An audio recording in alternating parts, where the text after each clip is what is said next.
Okay, so I'm Joseph Stewart, Joey Stewart. My topic I had for my slideshow was um, track cross country running. Um, Here's my presentation. So the most common injuries in cross country or track, you have shin splints, stress fractures, plantar fasciitis, Achilles tendonitis, and ankle injuries. So ankle sprains and ankle fractures. First off, shin splints. Shin splints or medial tibial stress syndrome is a inflammation of the muscles, tendons, and bone tissue around your tibia. Shin splints occur in runners very easily because they're always training, which then puts too much pressure on tendons and lower extremities, which can lead to injury. Um, so runners and athletes obviously always on their feet, which can create that stress and inflammation on um, the muscles and tendons around your tibia. Some treatments are rest and ice, self treatment. So pretty much, shin splints is really the only bigger injury that like you kind of just do on your own because there isn't really much that you can do besides just resting because it goes away. Next, you have stress fractures. Stress fractures are small cracks along the bone surfaces within the foot. Most fractures are caused by overuse and repetitive activity. This makes sense for runners. This injury because they're always on their feet, like earlier said, which then, them training all the time then leads to a higher risk of having a stress fracture in your feet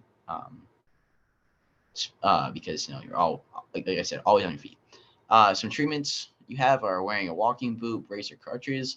Crutches, pretty much what this is saying is just want to keep the pressure off your foot as much as possible um, because you want that to heal. Next, we have plantar fasciitis. Plantar fasciitis is the most common types of heel pain. It is caused in inflammation of the tissue within the bottom of each foot, and that also leads and connects to the heel bone to the toe. If you have plantar fasciitis, once you put pressure on the foot, it kind of like has a stabbing feeling in the foot, so obviously not good.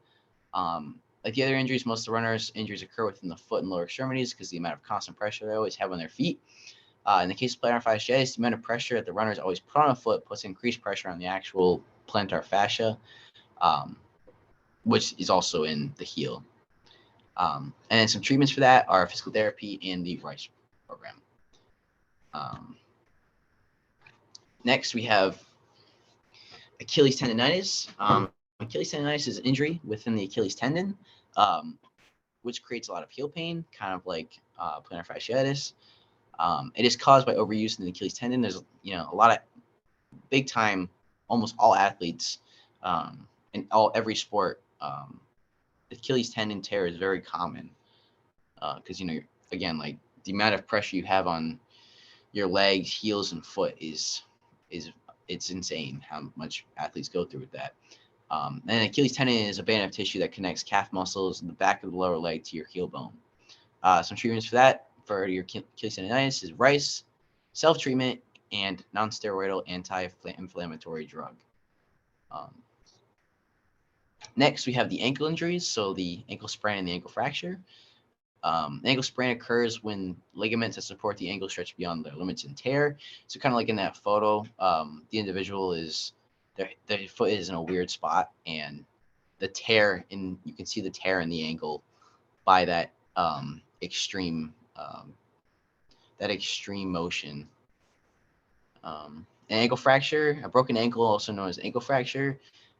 This means that one of the more bones and that make up the ankle joint break. Um, so pretty more extreme than the ankle sprain itself. The ankle fracture is the bones in the actual ankle, and those break. These injuries are also very common in runners because, again, stated before, runners are always on their feet, which then leads to a weakness in the foot and the ankle, which um, doesn't give the foot the actual time it needs to recover, which then can lead to an ankle sprain or fracture. Um, some protective equipment you can use that cross country and track runners use are compression apparel, foam rollers to kind of stretch out the foot, soften the muscles in there. Correct supportive running shoes because it is extremely important for runners to have the correct shoe. If you're not using the correct shoe while running, it's just more things that can add on for your risk to actually get one of these injuries. And then finally, kinesiology tape or braces. Braces kind of just like take off some of that stress on the actual leg or ankle itself. Um, some training such techniques to reduce risk of an ankle or a foot injury when running. Warm up, cool down. Those are really important, especially warm up. You don't want to just go into a straight up run when you without warming up your muscles. Drink lots and lots of water. Stretch. Do yoga. Those are really really important. If you yoga is, I like doing yoga. I think yoga is great. And then take rest days. Your body needs rest days. You can't work out every single day. It's just not gonna work. It just doesn't work like that. You need your body needs time to recover.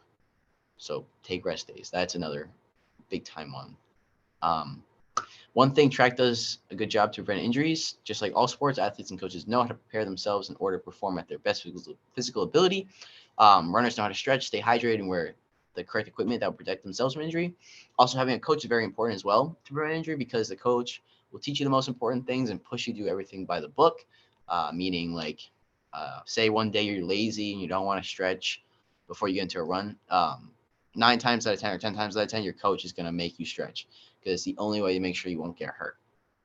A coach is very important. The individual will make sure that you're doing the right thing at all times. One thing cross country / track can do better. I said possibly one thing that uh, can be done better at track and field events would probably to provide more safety equipment on the actual events. I said, for example, with the hurdles event, if the runner trips on the hurdle and falls, the risk of injury is pretty high because there's no protective equipment. It's just hard cement. So if there was possible to like create some sort of like cushion underneath the actual hurdle itself, it could provide or save injuries from some athletes. Um, and these are my sources: Cleveland Clinic, OrthoInfo, and Mayo Clinic.